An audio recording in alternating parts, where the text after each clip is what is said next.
Uncle Ajala Jalingo.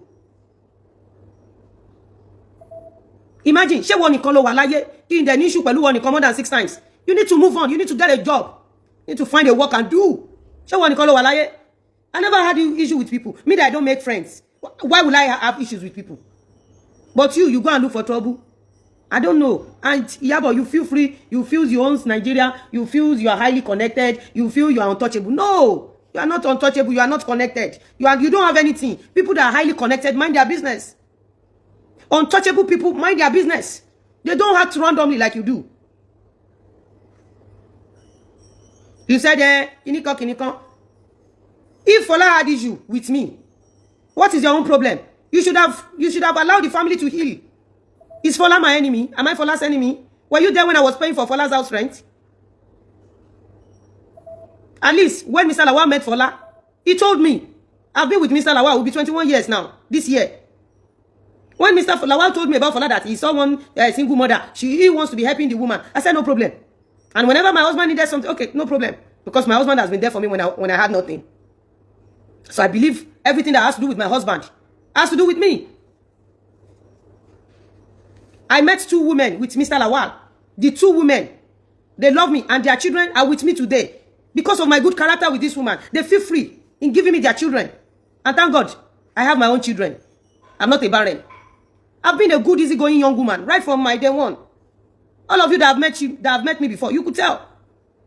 But you, Iyabo, it has to with you, everywhere. What are you looking for? What are you looking for? Constantly looking for one person. Why are you doing that?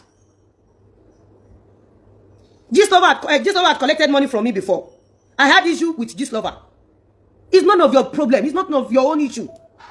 If I'm referring to Gistlover, but she don't do it. Mobile, why it has to be you, everywhere, you. And Nigerians are looking at you, they are watching you. When did you become a spokesperson of Nigeria, representing Nigeria in everybody's family? Like I said, Fola Shade Sadiyu was never my problem. Because everybody could listen to voice of Fola Shade Sadiyu when Fola was telling Gistlover that please don't bully Lizzy. It shows myself and Fola were never enemy. And nobody can provide an evidence where I was talking bad of Fola or threatening Fola or saying bad thing about Fola. But you, Iyabo, you make everything look like this. They are fighting. Just because of what? What is your gain in not doing all that? And Nigerians are looking, they are watching you, they are looking at you. Nigerians fold their arms.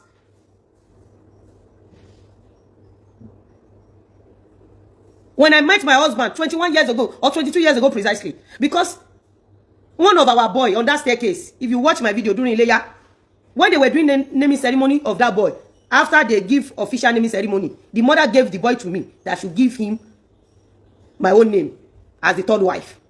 The boy is now 18 years old. Teba wo video family member, video to this boy. This boy. He's now 18 years old. The day we are having his naming ceremony. Till tomorrow I used to tell him that, remember what happened? That you buy me private jet. This my boy. This one. This one. Look at the boy now. Look at the boy. The day we are having his naming ceremony, I was there. After they gave him official names, the mother now go, yeah, you want not from Loruko. I've been together with Mr. Lawal for the past 21 years to 22 years. If my husband likes marry 10 wives, I understand the fact that he's a polygamist. I met some responsible women with him, and it is my duty to take after those women. But bori buruku to wan se yi. Ìwọ wèrè tó wá kọ comment sí bí báyìí. O si savi ori buruku ló wá ṣe nbi o ti ya wèrè o. Ah sorry kì í ṣe o si savi. O si savi kan wèrè kan ti comment sí bí. So like o si sami na ni mi ti e mo. O si sami kan. Wèrè kan comment mo ti block e.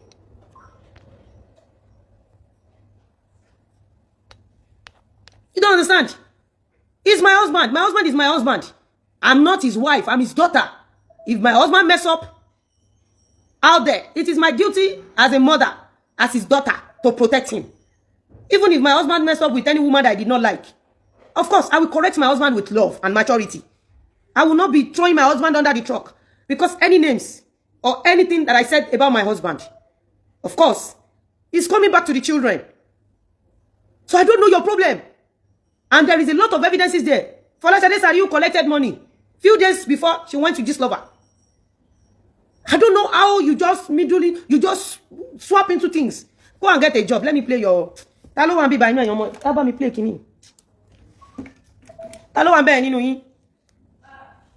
How about me plug kini?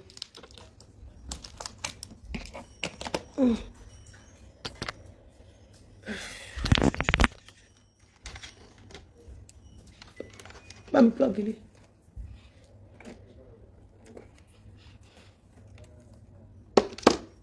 A German being more percentage. Okay, so I'm going to buy it. We can charge for me. Kilo shall I see? Extension either. I want to plug my speaker. I don't know. Let's be sincere. Is Folashade my problem?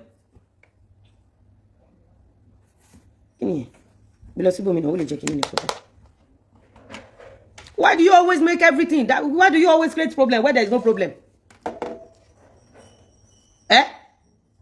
Even if Folashade comes to you, of course, that one is begging for money.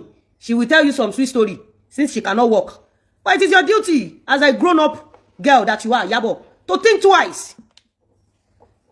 Fola has been begging around, Abi. Fola has been begging up and down for donations. Don't expect that Fola will say any positive things about anybody because Fola is getting donation.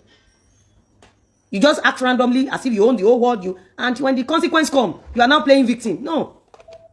All the videos you played, what is your problem in people's family? Most everybody knows that. Anything Lizzy fell over 50. What is your own problem with that? Now. And besides, Emito Wamba, I am not, like I said, Iyabo, in all ramification, I am not your mate. Age-wise, Mojuelo. Status-wise, Mojuelo. Today, if we are to work according to our certificate, I have school certificate you did not have. In all ramification, I'm not your mate. I just watch you doing everything you are doing. I just watch you manipulating the society, doing this, feeling on top of the world, doing as if you are this, you are that. I was watching you. And I used to say something that at the end will justify the means. Oju everybody Allah. You don't need it. Look at Mohbad case. Are you Aloba's family? You said you wrote a letter to Commissioner of Police with your charity. Who charity? Who charity? If I may ask. Yeah, but who charity? I started charity. Lizzy Anjorin Foundation. I help the physically challenged people in the society. I work hard. I pick money from my hard end to help the needy. Till tomorrow, I bless the physically challenged ones. Till tomorrow. And I helped a lot of people. But I do it from my pocket, not pin my account to be getting donations. For you to have pinned your account to be getting donations, for some matters, people should know that. I wonder how Nigerians, you'll be saying government is bad. No, the government is not bad. Some people, actually Nigerians don't go die.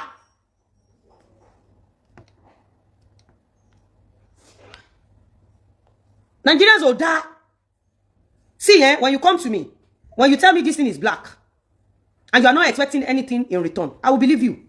But the moment you pin your account, you are looking for donation, whatever you tell me, I will never believe it. When Folashade Sadiu came on Gist Lover said, I have not eaten since 3 days now. I have been looking for money. In fact, I'm looking for money for biscuits. Can you imagine all because of donation? And later, Folashade Sadiu now said, after I sent evidence to Gist Lover, how I personally be helping her. She now said, Gist Lover, it's true. It's true they gave me all this money. And already people have been cursing my enemy, cursing the newborn baby. Anything that has to do with donation, always prepare that nothing truth will come from their mouth. I don't know me, my auto being.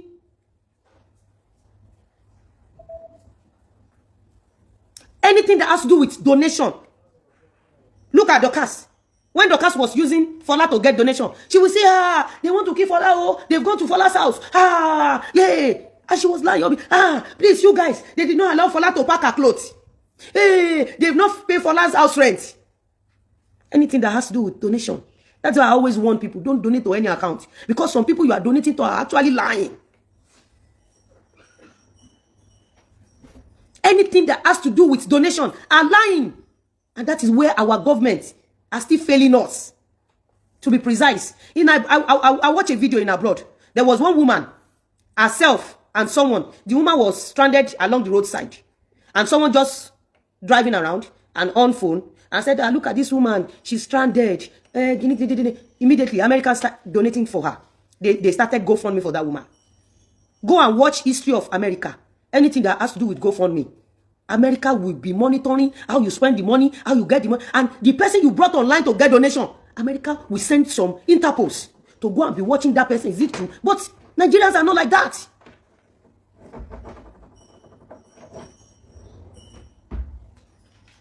If it is abroad, they would have monitored for Shade Sadiyu.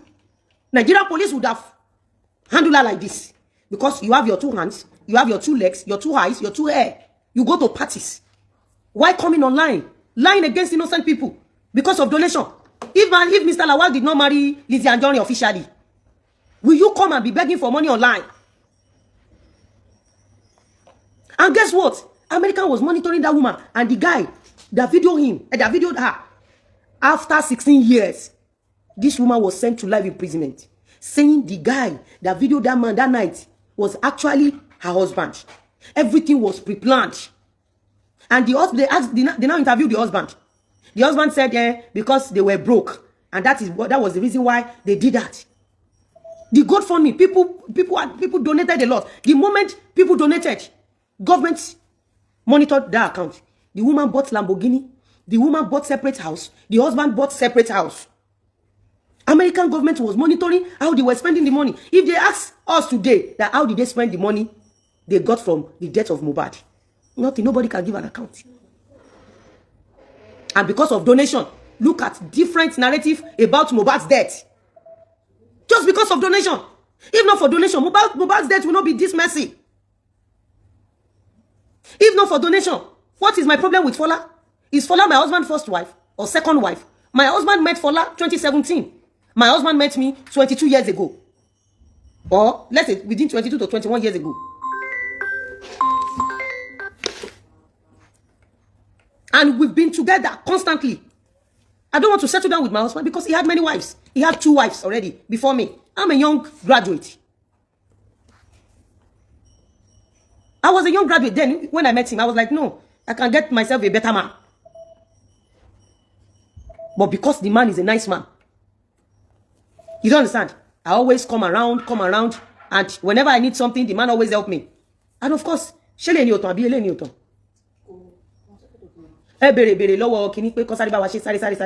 ló ti ṣe. Pé Àríkẹ́. You don't understand. I met 2 women with my husband 21 to 22 years ago. When my husband bought me bug, you all know that beetle now, lemon green. You don't understand. He bought the second mommy, blue one. He bought my own this week, lemon color. He bought the second wife, blue. As at the time I got married to my husband, everybody had left. My husband was in Ikorodu, staying alone. With, there was issue going on there. Then I was like, okay, this man made me. Let's see what we can do together. So, but if you bad comment, let's sorry cyberspace. One might be egg me, talk party. And no, because I've not eaten anything. Mind yourself, if you leave any bad comment on this cyberspace, one be egg me, talk party. Lying for what? Do you see me as someone that values social media validation? As you can see, I work so hard for my money. Because social media validation doesn't help. Everything is fake. Àríkẹ́, Jordan waba mi ṣe kíni yotan, mo de need speaker. I don't do social media validation. You don't understand? I use my success to prove whatever you want to believe. And if you don't believe, I don't care. You don't understand? As you can see me, my foundation is grounded. I used to tell everybody today, if you care to listen, that I was raised in uncompleted building and I'm super proud of my hardworking mother. You don't understand? I'm not that person that will come here and come and lie to you that I'm this, my father is this, my mom. I am too genuine. I'm a straightforward person. As you can see, I'm over 40-something years in business. I never had police or court record through any business in my life. I'm a very straightforward person. In fact, the business I'm doing is a very sensitive business, property. Property is a very sensitive business. You don't understand? And nobody can ever come online that here, I pay Lizzy. She did not give me my property. No, I don't. I'm a very straightforward person. Integrity pays. You see, if I can hawk amala and ewedu with my mother, and I did not run away from home, I did not carry nylon bag and run away, you should know that my integrity is solid. If you care to know, we are not doing lori ro. Is it because of Fola Shade Sariyu will be doing lori ro? Eya wèrè ni Fola tí ó lọ school, tí ó kàwé, tí ó kọ́ṣẹ́ ọwọ́. Fola tí ó ní value kankan sí society. Tí ó bá sí pé any mental problem. Rating someone that is even affecting the society over someone that is adding value to the society. So it's because of Fola Shade, that one that did not even learn any handwork. That was the reason why we sit down in the morning. Any kitchen not in switch. Okay, kí ló sọ? Ta ló sọ kó wá supplier. Pé òun gangan fún mi pé kó wá ṣe, mo kini ní láti tàn. Ṣé fẹ́ kí n ṣe ṣó nle ni. Bá mú kọ́kọ́rọ́ mọ́tò kí máa long by tí ó bá tàn kí lọ ṣe l'office mi. Ṣáàdì ke ó sì ńbẹ̀ ni. You don't understand? So we sit down, you think that is how we are jobless like you people, Abi? You think we sit down here and be told, who is Fola? Who is Fola? A donation material. Is that one human being? Is that one normal? Do we supposed to even entertain that kind of idiotic animal in our society? A grown-up idiot. Begging for biscuit money. Àwọn kan fẹ́ wá kidnap Alhaji ní court. Iyabo. Àwọn èèyàn mele rí o. People are hearing it for the first time. Nígbà tèmi àti ẹ pàdé nínú flight Abuja tá ń bọ̀ wá Seko. Bó ṣe dé airport, ó lọ sí court níbi tán ti vandalize mọ́tò mi tán náà fi mọ́tò mi gbé Fola. Ó dẹ̀ kó àwọn èèyàn wá láti Abuja. Wọ́n fẹ́ kidnap Alhaji nínú court. Alhaji dẹ̀ ń béèrè wípé ṣó mọ̀ pé èmi àti ẹ wà ní court. Ṣó mọ̀ pé mo ṣẹ̀ṣẹ̀ win ní court kan against ẹni. So I have no reason to lie. Because tí n bá sọ̀rọ̀ tí kò bá rí bẹ́ẹ̀ mo mọ consequence legally. Alhaji ní láti máa sọ pé ibo làwọn ọlọ́pàá yẹn ti wá pẹ̀lú àwọn họ́dí Alhaji ni wọ́n jẹ́ kán jẹ́ Alhaji gbé níjọ́ yẹn. Wọ́n láwọn wá látọ̀dọ̀ former DIG Mr. Alabi. And there was call, we put call to an office. Don't put call. See office DIG Alabi. It was Mr. Alabi, because me to be láti pè wọ́n lórúkọ, that now let us realize that those people are not from his office. Rather, they are kidnappers. And former DIG Alabi instructed to detain those people, that they are not from his office. Iyabo, did you tell people this? People know, but they've forgotten that you did a live show and you said pé máa pàdé any court. Lọ́jọ́ kejì, Abuja ló ti ṣe show yẹn. Èmi àti ẹ wá wọ flight àjọdé. Lọ́jọ́ yẹn ló sọ wípé omi ti secretary lọ jókòó sí economy, pé wọ́n jókòó sí business class. I don't just fight. Ó ti kọjá yẹ jù. Ó ti kọjá yẹ tó pọ̀ jù. If you want to act like a normal person, nígbà tí Fola wá sunkún báyìí, ó yẹ kó ràn Fola lọ́wọ́ pẹ̀lú wọn bá nǹkan tó ní, kó dẹ̀ monitor Fola bó ṣe máa bẹ̀rẹ̀ business. Kò kí ń ṣe ọ̀nà àti máa gbé èèyàn, máa lọ vandalize mọ́tò, máa pàdé èèyàn nínú dùmátà, máa ṣí aṣọ lórí èèyàn, máa mú go bag, máa jó. Kì í ṣe ọ̀nà yẹn. Iyabo Ojo, that is not a way of life. Kòtò tó gbẹ́ fúnra rẹ̀ ti pọ̀ jù ọjọ́ orí ẹ lọ. Kòtò tó gbẹ́ sílẹ̀ ó ti pọ̀ jù ọjọ́ orí ẹ lọ jù. You don't understand? So people don't know, and for the fact that I was facing millions of bloggers and commentators. Ìwọ náà tún wá join wọn. Báwo ló ṣe fẹ́ ṣe níwájú Ọlọ́run àti ènìyàn? Iyabo, kí ló fẹ́ sọ níjọ́ tó bá kù wọ́n nìkan pẹ̀lú Ọlọ́run ọba? Pé ẹni tí ò ṣẹ̀ tí ò rò ẹ́, ó ń face millions of bloggers. Ìwọ náà dẹ̀ tún fi títí ẹkùn. Kí lè rí ẹ tẹ́ bá gbé Alhaji? Kí lè rí ẹ Iyabo? Kí ni nǹkan tó fẹ́ proof? Kí ni point tó ń try láti proof? Now, Fola record voice Mr. Lawal, ó record nudity Mr. Lawal, ó gbé voice Mr. Lawal síta bí, wọ́n gbé nudity Mr. Lawal síta. Okay, Fola wá ṣe death certificate, and you were aware that Fola ṣe death certificate. Ó mọ̀ pé death certificate ọ̀tá Mr. Lawal ni Fola fi ṣe document àwọn ọmọ ẹ̀. Ìyẹn document tá gbé pàdé ìwọ àti Fola ní court tẹ́ gbé Mr. Lawal lọ. Ó ṣàrí pé inú ọmọ mẹ́rẹ̀ẹ̀rin tí Fola bí, orúkọ kankan ò jẹ́ ti Mr. Lawal níbẹ̀. So why are you doing what you are doing? Then, Iyabo tó bá wò dáadáa, gbogbo ohun tó fi Fola ṣe, ṣó rò pé Fola gan deserve. Gbogbo ohun tó fi Fola ṣe, ṣó rò pé Fola deserve. Fola deserve freedom. Fola deserve good life. Because Fola has Down syndrome. It does not make a vulnerability to be an object of weapon to destroy innocent people. Fola Shade Sariyu was never an enemy. and I was never her enemy. I have a lot of people like Fola, and I have some people that they are upright than Fola. Kò sí age mate wa tí ò lọ́mọ àdúgbò, tí ò lábùrú àdúgbò tó wà ní ọkọ. We manage them without bringing them online. You did a lot. You've destroyed a lot, Iyabo, and people did not understand. Your case, Iyabo Ojo, case ẹ ló jẹ́ kí n mọ̀ wípé the society is not safe. Case ẹ ló jẹ́ kí n mọ̀. Because if there is crisis, my mother told me that we make peace. Bíbélì àti Quran dẹ̀ sọ wípé ìbùkún ni fún onílàjà. Do you understand? Wo yẹ àwọn ọmọ tó jọ ọmọ ní tíátà tó jọ ọmọ kékèké tán láwọn gbèjà ẹ tán wà attack mi. Spiritually kí làwọn ọmọ yẹn ní? Àdàbí lèmi ń gbé wá. Ṣé mo ṣe Iyabo? Ṣé mo ṣe àwọn ọmọ yẹn? Àwọn ọmọ ní tíátà tó súnmọ́ ẹ tó lọ ń kó attack mi. Èló làwọn ọmọ yẹn ti pa nínú ayé tán fẹ́ rówó ṣògùn. Ìwọ gangan tó bá débi tó ti ń ṣáájò kí ló fẹ́ sọ pé Lizzy Anjorin ṣe fún ẹ? Ó fọkọ̀ lọ́kọ̀. Ṣé o ní àdàbí tó lè jáde kó sọ pé àdàbí tí o bá ṣe pé Lizzy fẹ́ ọkọ Fọlá tí o lè jáde lè sọ bẹ́ẹ̀? O lè búra bẹ́ẹ̀? Ṣé o lè jáde kó sọ pé àdàbí tí ọmọ mẹ́rẹ̀ẹ̀rin yóò bá ṣe tìlàwà? Jáde kó búra pé àdàbí tó wáyé pọ́ ọmọ méjì yẹn kò kí ń ṣe tìlàwà. Jáde kó wá sọ. Because I don't know why. Court case mo kàn wọ́ ẹ pẹ̀lú court case ni. Mo fẹ́ kó o ṣẹ̀sìn bọ̀ ni. Like I said, the dismissed of the case. Of course, Ọlọ́run ló ní kó rí bẹ́ẹ̀. But mba wish kí adájọ́ rí gbogbo ìwà tí wà àti Fọlá ìwà tẹ́jọ́ wù pẹ̀lú ẹ̀rí. Adájọ́ tó máa rí death certificate tẹ́ lọ fi gba document àwọn ọmọ tó máa ní ìwọ Iyabo kó máa lọ lọ́fẹ̀ẹ́ lófò. Afẹ́ rí.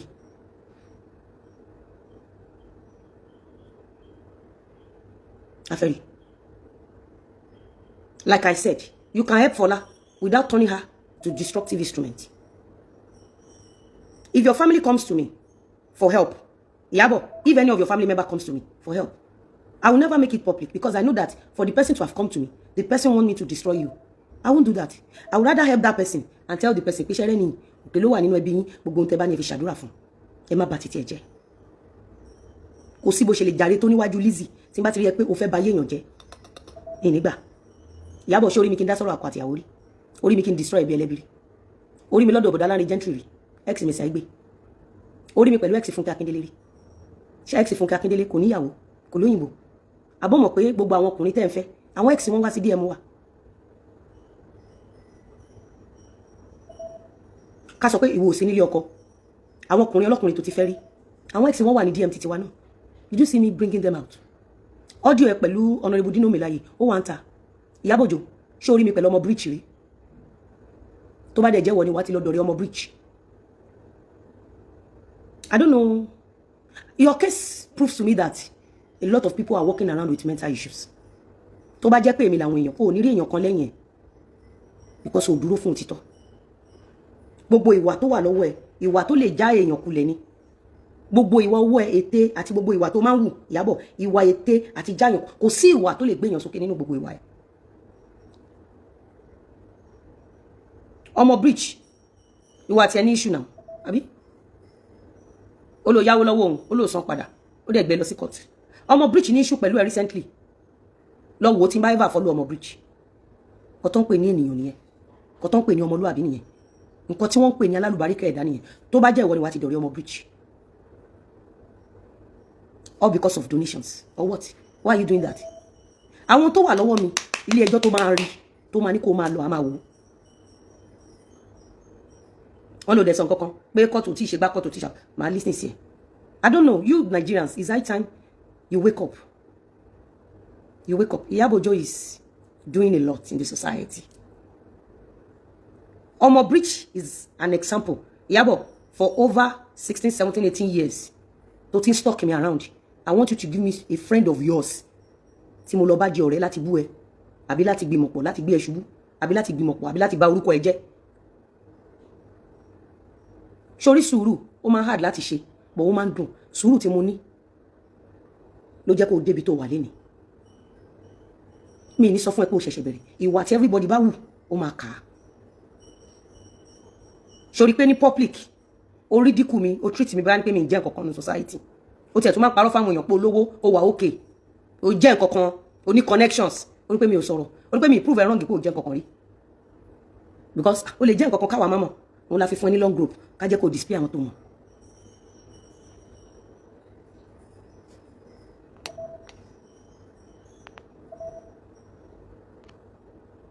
ẹ jẹ́ kí n block ẹ lé.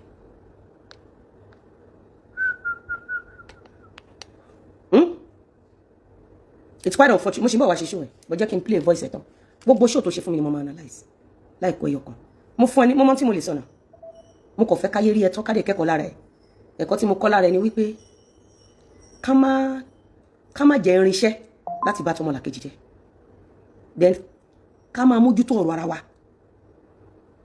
ìdánwò èmi náà kẹ́kọ̀ọ́ lára ẹ̀ torí ìjọ tí mo tún rìn mi ìrírú ẹ̀yà bíi tìtì ẹ rínú ayé ṣé wọ́n ni Gistlover ṣé wọ́n ló gbowó lọ́wọ́ mi ṣé wọ́n ni Gistlover tó post ọmọ mi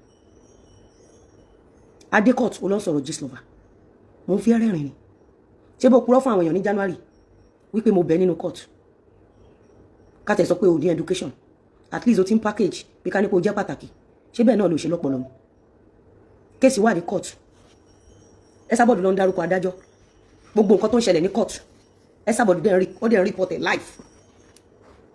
life àwọn nǹkan tó dẹ̀ ń ṣẹlẹ̀ sí ìwọ nínú court ó dẹ̀ gbọ́ lẹ́nu èèyàn méjì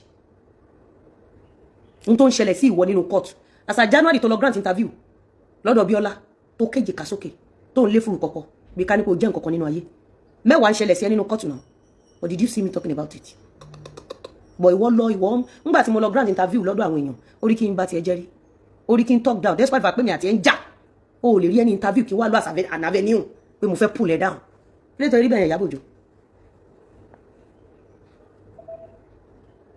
kí ló tó ṣe rí bẹ́ẹ̀ kí ló ń wá kí ló ń bá kiri kí ló kún ẹ lórí ọ̀rọ̀ ẹbí ẹlẹ́bí ó ní ẹ̀yin torí Fọlá ni wọ́n ṣe ń bá ẹ jà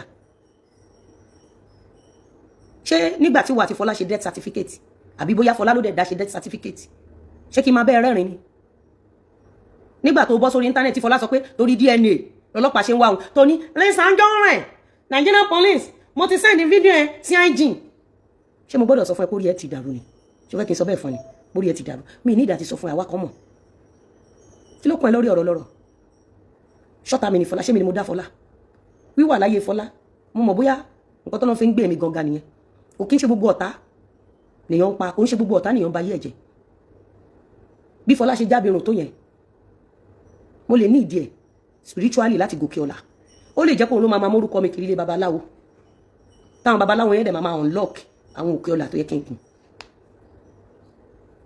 tí òyìnbó bá fẹ́ wo àìsàn láyé òyìnbó máa lọ mú nínú particles àìsàn yẹn á fi ṣe oògùn láti wo àìsàn yẹn COVID-19 oògùn COVID-19 particles of COVID-19 wà ń bẹ̀ òun ló jẹ́ pé tó o bá ní COVID rí láyé ẹ tó o bá lo oògùn ẹ there will be symptoms of COVID in your bloodstream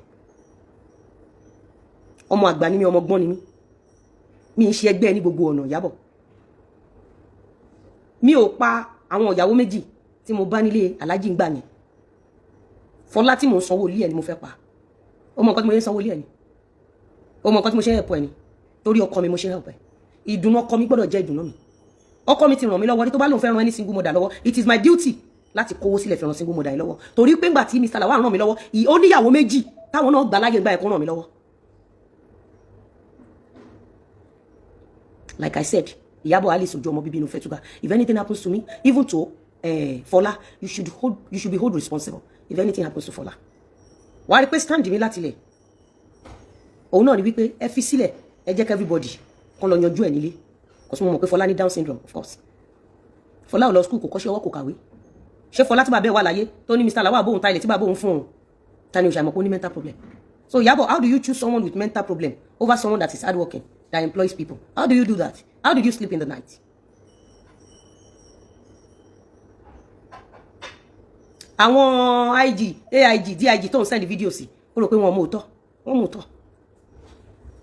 kò dẹ̀ sẹ́ni tí ò mọ irú ẹ̀dá tó jẹ́ ní society a kò lè fi ọ̀rọ̀ sábẹ́ ahọ́n sọ gbogbo àgbáyé ló mọ irú ẹ̀dá tó jẹ́ àwọn kan tó ń pariwo tẹ̀lé ẹ lénìí wọ́n pariwo tẹ̀lé ẹ má gbàgbé pé bó ṣe parí kéèsì bàbá Ìjẹ̀ṣà tí n bá rán ẹ létí dáadáa nígbà tó ń ṣe kéèsì bàbá Ìjẹ̀ṣà tó lọ sí police station ṣó mọ irú aṣọ tó wà lọ́rùn ẹ lọ́wọ́ rẹ dáadáa nígbà yẹn níjọ́ tí orí low court ló wà owó wíìgì ò yọ nígbà yẹn fún ẹ owó wíìgì ò yọ fún ẹ nígbà yẹn mo understand pé bó ṣe ń parọ́ mọ́ mi tó ń lé fùrù kọ̀ọ̀kan mọ́ mi àwọn èèyàn rò pé bóyá o jẹ́ pàtàkì àbó jẹ́ àwọn èèyàn wá súnmọ́ ẹ torí àwọn náà wá bàbá aláyé àbí torí bó ṣe ń lẹ́nu bó ṣe ń sọ̀rọ̀ tó ń palantia wọ́n rò kó jẹ́ nǹkan kan àbí àwọn so òun làwọn èèyàn fi rò pé táwọn bá lọ ń gbèjẹ wàá há wọn ní bàbá aláyé àwọn tí wọ́n ń gbèjẹ lénìí orí pé mi ò kí ń kí ẹ̀ èèyàn kan ò bá wò mí lórí Facebook or lórí Instagram orí pé mi ò like social media validation orí pé mi ò like a crowd I'm a very private person.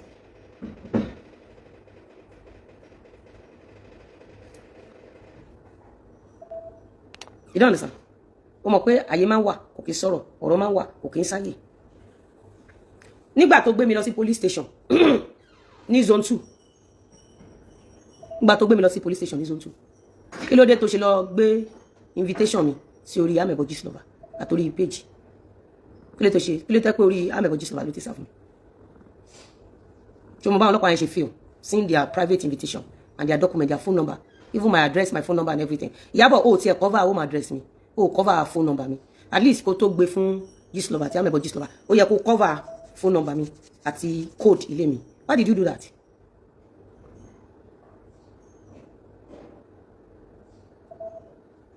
Why did you do that?